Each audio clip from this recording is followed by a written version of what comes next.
अपने घर जाकर विवाह की तैयारी करो। राजा ने उसी समय अपनी राजकुमारी का विवाह चौरंगिया बना विक्रमादित्य के साथ कर दिया।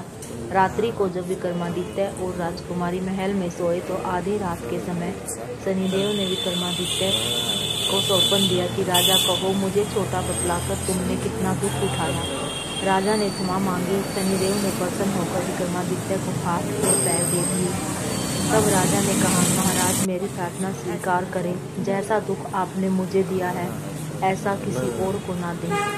शनिदेव ने कहा कि मैं तुम्हारी यह प्रार्थना स्वीकार करता हूँ। जो मनुष्य मेरी कथा सुनेगा या कहेगा उसको मेरी दशा में कभी भी किसी प्रकार का कोई दुख नहीं होगा, और जो नित्य ही मेरा ध्यान करेगा या चींटियों को आटा डालेगा उसके सब मनोरथ पूर्ण होंगे। इतना कहकर शनिदेव अपने धाम को चले गए। राजकुमारी की आंख खुली। उसने राजा के हाथ पैर सही सलामत देखे तो उसे आश्चर्य हुआ। उसको देखकर राजा ने अपना समस्त हाल कहा कि मैं उज्जैन का राजा विक्रमादित्य हूँ। यह बात सुनकर राजकुमारी अत्यंत प्रसन्न हुई।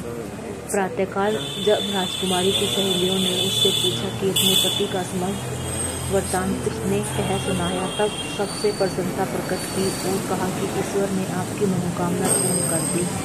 जब उस सेठ ने यह बात सुनी तो वह विक्रमादित्य के पास आया और विक्रमादित्य के पैरों में गिरकर क्षमा मांगने लगा।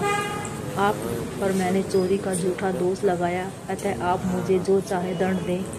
राजा ने कहा, मुझ पर शनिदेव का क्रोध था, इसलिए यह सब दुख मुझको प्राप्त हुआ। इसमें आपका कोई दोष नहीं है। तुम अपने घर जाकर अपना कार्य करो। सेठ बोला, मुझे तो तभी शांति होगी जब आप मेरे घर चलकर हमारे साथ भोजन करेंगे। राजा ने कहा, जैसी आपकी मर्जी, हम वैसा ही करेंगे। सेठ ने अपने घर जाकर अनेक प्रकार के व्यंजन बनवाए और राजा विक्रमादित्य को भोजन के लिए बुलवाया। जिस समय विक्रमादित्य भोजन कर रहे थे, एक अत्यंत आश्चर्य की बात सबको दिखाई दी कि जो खूंटी पहले हार निगल गई थी, अब वह खूंटी हार उगल रही थी। जब भोजन समाप्त हो गया तो सेठ ने हाथ जोड़कर राजा को बहुत सी मोहरें भेंट की और कहा कि आप मेरी कन्या से विवाह कर लें। इसके बाद सेठ ने अपनी कन्या का विवाह राजा के साथ कर दिया और बहुत सा धन दान दहेज देकर विदा कर दिया। इस प्रकार कुछ दिनों वहां निवास करने के पश्चात विक्रमादित्य ने शहर के राजा से कहा कि अब मेरी उज्जैन जाने की इच्छा है।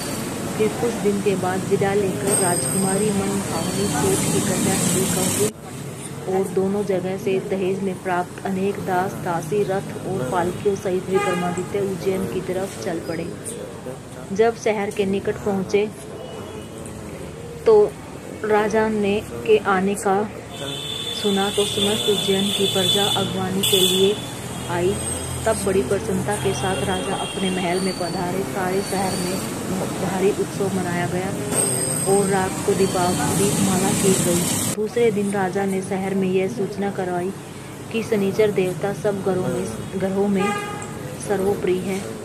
मैंने इनको छोटा बतलाया, इसी से मुझे यह दुख प्राप्त हुआ। इस कारण सारे शहर में सदा शनिचर भगवान की पूजा तथा कथा होने लगी।